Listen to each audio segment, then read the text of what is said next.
welcome to another edition of the Red Zone podcast.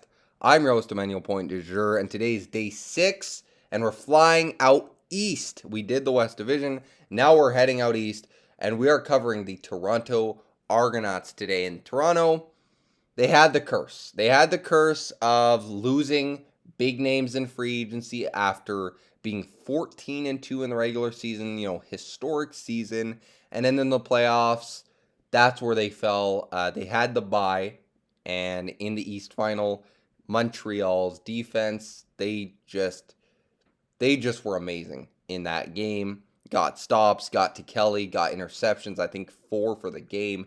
They were just amazing and elite. And yeah, they lost some big names, and we're going to start with that. First name that they lost was defensive back Quantez Stiggers. Now, it's not too bad because he went down to the NFL. Last year was just his rookie year. It was his rookie year in the league, and now he's already going down. So good luck to him. You got wide receiver Curly Gittens Jr., who you traded to Edmonton for Jake Ceresna, defensive lineman. And now that defensive line is pretty scary with him and with Folarin Orimolade, who was really good for the Toronto Argonauts last year. He is signed up through this year. You got kicker Boris Beatty, who went to Edmonton with Gittens Jr., not in the trade, but he just went in free agency. I think Toronto released him. Pretty sure. You got running back AJ Ouellette, which was one of the biggest losses. You wanted to keep him, but he went to Saskatchewan. That has to probably do with Corey Mace, as I said. He's probably, going in there and poaching one of these guys from Toronto, and he poached one of the biggest names, which really, really hurts Toronto. But we'll talk about his replacement in a bit. You got linebacker Adarius Pickett, who is one of the best linebackers in the league, top 3. He went to Ottawa. You have defensive back Jamal Peters. He went to Hamilton. Returner Javon Leake. He went to Edmonton. And then defensive lineman Dwayne Hendrix. Pretty sure he went to Hamilton. Yes, he did. So a lot of big losses.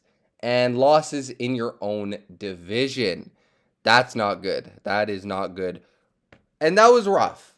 But you were able to kind of regroup and sign some players to fill in those losses. You have, obviously, defensive lineman Jake Ceresna as an ad, but that was via trade. You have kicker Liam Haralahu, who is coming back to the CFL after spending some time down in the States, and now he's heading back up to play for Toronto. So they replaced Boris Beatty. And then defensive back Tunde Adeleke, former Stampeder, he left Hamilton to join Toronto.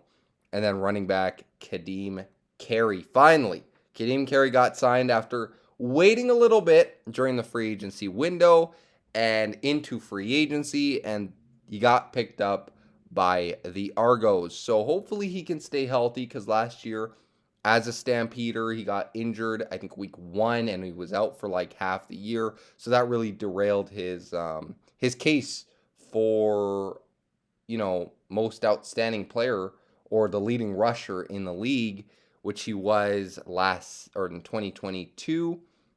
Just now, because of that injury, that's why I think he didn't get picked up for a little bit. So hopefully he can stay healthy and, make his case on why he's still really, really good running back. And yeah, those are their ads. So not bad. I mean, the losses outweigh the additions a bit for Toronto because they lost so many guys. And then let's get to their re-signings. You have linebacker Winton McManus. You have wide receiver DeMonte Coxey. You have wide receiver Dejon Brissett. And defensive lineman Sean Oakman. I think that's his first name. So that's pretty good. You get some guys back. You add some notable guys.